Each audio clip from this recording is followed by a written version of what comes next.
మొండోడు రాజు కంటే బలవంతుడు అని ఒక సామెత ఉంది. గతంలో అట్లాంటి మొండితనం ట్రంప్‌లో నాకు నచ్చినటువంటి పాయింట్.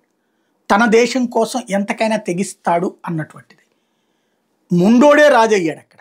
మొండివాడు రాజు కంటే బలవంతుడు నుంచి మొండోడే రాజయ్యి ఆనాడు చేసుకొచ్చాడు. కానీ అక్కడ ప్రజల తిరస్కారంలో దాని తర్వాత 4 ఏళ్ల గ్యాప్ తర్వాత మళ్ళీ వచ్చినటువంటిది ఎమోషన్స్‌తో వచ్చినోడు.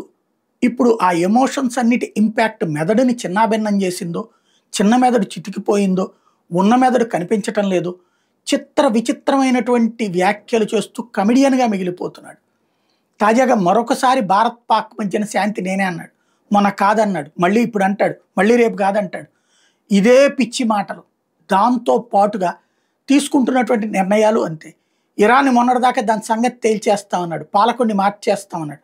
ఉన్నట్టుండి యుద్ధం ఆపించేశాడు. మళ్ళీ ఇరాన్ ఇజ్రాయెల్ యుద్ధం ఉంటుంది అంటాడు. మళ్ళీ ఇరాన్కి సంబంధించి దాన్ని ఆయిల్ అమ్ముకొని ఇస్తామంటాడు. వాళ్ళకి నిబంధనలు అనవసరం అంటాడు. చైనాతో మొన్నటిదాకా గొడవ అన్నాడు. ఇప్పుడు చైనాతో ఒప్పందాలు ఓకే అంటాడు.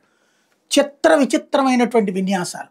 ఇదివరకు గతంలో అమెరికా వాడు మాట్లాడంటే ఒక హుందాతనం, ఓ సిస్టమ్ ఉండేది. ఇప్పుడు అమెరికా అధ్యక్షుడే మాట్లాడుతుంటే సిస్టమ్ లేని వ్యవస్థకి నాయకుడు అయ్యాడు అనిపిస్తోంది.